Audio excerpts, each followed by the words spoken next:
Today we're talking about how to fight the urge to overeat, and the key is to stop the volcano before it erupts.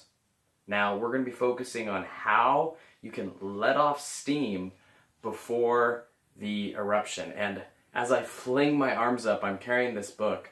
I got a crazy story to share with you about this book.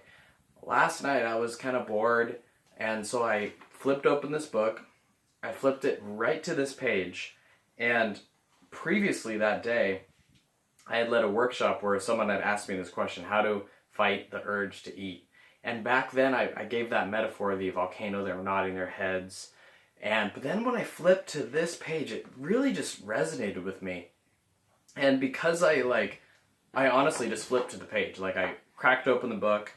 I'd read it before, but I cracked open the book right to this page, and it just hit me so hard in my heart. This is the stuff that I'm trying to work on too. As an introvert, as someone who is very independent to a fault, I can keep my emotions bottled up, and I have passive aggressive tendencies. So back in the day, what I would do is I'd have all this stress build up on me, and then I would feel so much stress. It was like a volcano about to blow up, and it would become so much pressure that I had to eat or smoke weed in order to make those feelings go away.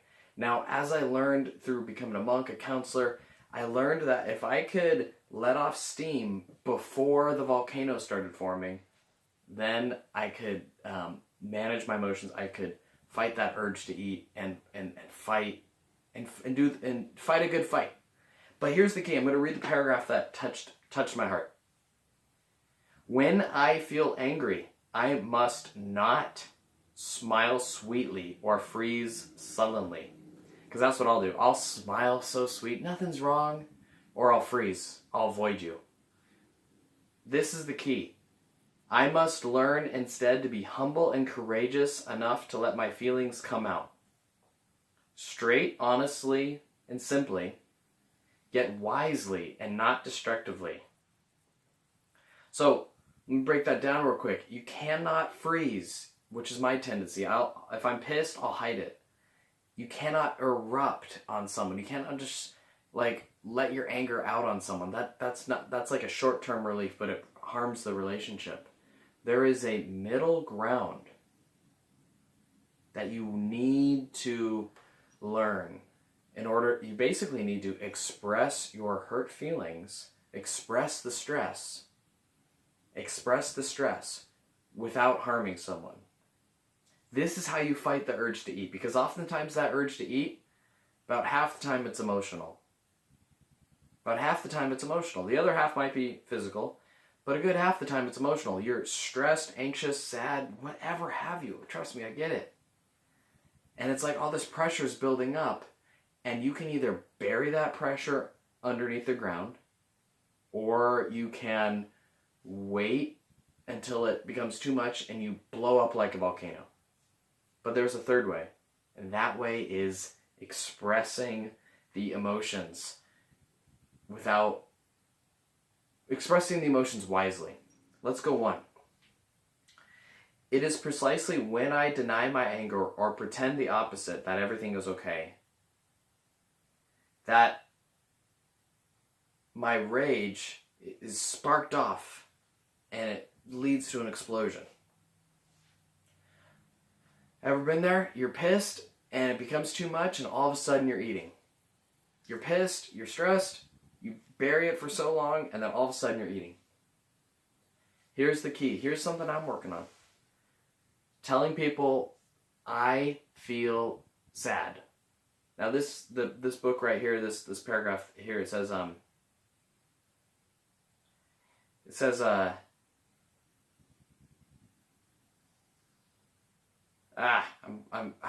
oh, sorry.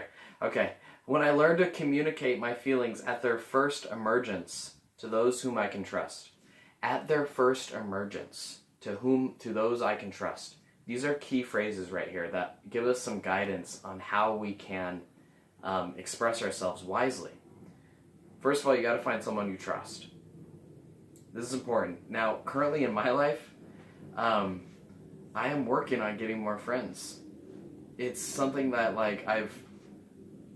I've underdeveloped that area of my life, having friends. I work, I keep track of my health. I go to a lot of social events, but I oftentimes don't feel close to people, or I don't really invest in opening myself up vulnerably. I'm scared of it, to be honest. But I'm learning that there are people that can hear me out, can hear my upset feelings, and not judge me, and encourage me even for sharing with them. And for me, I'm trying to find like sort of like a rotation of these people where I have like, I figure if I call the same person every day, they're gonna get bored of hearing me complain or whatever. So I'm getting like 10 to 14 people. I'm trying to call one a day, just check in for a few minutes. I'm not trying to do this whole unwise dumping of negative emotions on my friends. That's going to burn the relationship down. But here's what I'm doing. I'm finding people that I trust. That's the first part. Let's look at the other part. Communicate my feelings at their first emergence.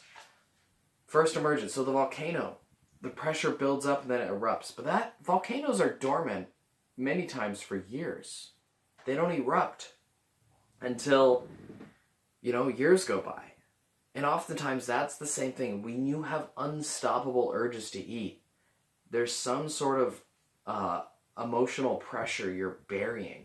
You're stressed out. You're not dealing with it, and it might be tough to deal with. Don't get me wrong, but somehow the pressure is building up, and it keeps building up, and there's no release. So we first have to know that the pressure is building up. We have to be aware. Oh, pressure is building up. We feel it in our chest. We notice it in our body. And then we really got to think about who we want to become. The type of person we want to be. Do we want to be this stressed out person, or do we want to have more connected friends? If we want more connected friends, we got to open up and be vulnerable a little bit. This is where you got to tell someone or deal with the stress before the volcanic eruption. It's like a tsunami. There's like these 500-foot waves, but oftentimes the 500-foot waves, they start off 500 miles out in the ocean. Starts out as a little ripple, and then the wave gets bigger. And so your job is to notice that little ripple of negative emotion, and you got to release it somehow. You got to call up a friend and be like, hey, I'm feeling a little down right now. How's your day? Something like that. Where you just vent it a little bit. And you got to do so wisely, right? You don't want to just, I'm feeling so bad. I remember one time someone called me. It was a girlfriend of mine, and she kept on going on and on and on about this unfair work situation. And it was unfair. But it just became too much. It was like, there's only so much rage that you can have and give it to someone and have them take it. You can't just dump on someone over and over and over again and expect them to still be there. So in this particular case, I told her, hey, like, I'm feeling a little bit overwhelmed by all the emotional baggage you're dumping on me. We've been through these points before. Like, I've absorbed as much as I can right now, but I gotta hang up soon. I don't want to abandon you or anything, but I'm feeling overwhelmed right now. So, you gotta speak up about your feelings, but you can't dump too much on someone. So I hope these points help. I just had to share this. So the book is Awakening the Heart, East-West Approaches to Psychotherapy and the Healing Relationship. I'll put a link down below.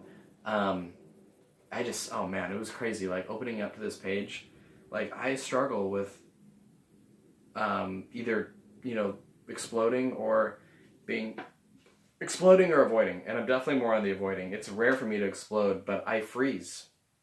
And so, I'm learning to open up to people, and one step at a time. All right. Have a good one. Peace.